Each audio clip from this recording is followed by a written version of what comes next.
नागपूर शहरात operation thunder अंतर्गत पोलिसांनी सुरू केलेल्या मोहिमेला मोठं यश मिळालं आहे. पाचपोली पोलिसांनी गुप्त माहितीच्या आधारे हेटाळ, वैशालीनगर, आंबेडकर गार्डन परिसरात सापळा रचलाय आणि 2 संशयितांना ताब्यात घेतलंय. चौकशी केली असता दोघेही एमडी पावडर म्हणजेच ड्रग्ज विक्रीकरिता फिरत असल्याचं उघड झालंय. तपासादरम्यान पोलिसांच्या हाती लागलाय तब्बल 12 ग्रॅम 41 मिलीग्रॅम एमडी पावडर, ज्याची किंमत तब्बल 14,870 रुपये असल्याचं समोर आलं आहे. इतकंच नाही तर त्यांच्याकडून मोबाईल, दुचाकी आणि इतर साहित्य असं एकूण 2 लाखाहून अधिक किमतीचा मुद्देमाल जप्त करण्यात आला आहे.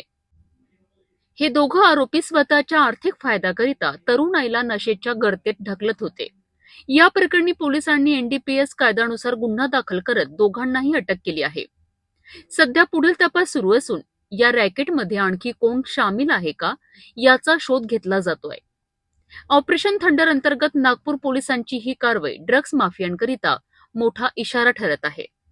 याच्यामध्ये माननीय सीपी सर यांच्या मार्गदर्शनाखाली ऑपरेशन थंडर अंतर्गत जे एमडी आणि गांजा यांच्या विरोधी जी मोहीम, अंमली पदार्थ विरोधी जी मोहीम चालू आहे, त्याच्या अंतर्गत आमचे जे डीबी पथक आहे, डीबी इन्चार्ज तसेच सिनियर पीआय पाचपावली यांच्या मार्गदर्शनाखाली ही कारवाई करण्यात आली. त्याच्यामध्ये 2 आरोपींना अटक करण्यात आलेलं आहे.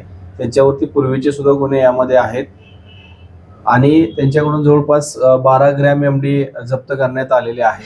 तसेच त्यांनी ती एमडी कोणाकडून घेतली होती त्याचे नावही आम्हाला निष्पन्न झाले आहे. तर आरोपी सध्या फरार आहे आणि आमचा पुढील तपास आमच्या PSI माझगावकर करत आहेत. याच्यामध्ये 2 आरोपी आहेत. आशिष रामटेके, त्याच्यावर पूर्वीचे 2 गुन्हे आहेत. त्यानंतर एक शेख आदिल शेख रशीद, ह्याच्यावर पूर्वीचे 4 गुन्हे आहेत. हे रेकॉर्डवरचे गुन्हेगार आहेत. यांच्यापूर्वी त्यांच्यावर कारवाई करण्यात आली आहे, प्रतिबंधात्मक कारवाई करण्यात आलेली आहे. तरी सुद्धा हे एमडी बाळगताना, विकताना आम्हाला मिळून आलेले आहेत. आम्ही त्याच्या अंतर्गत पुढील कारवाई करत आहोत.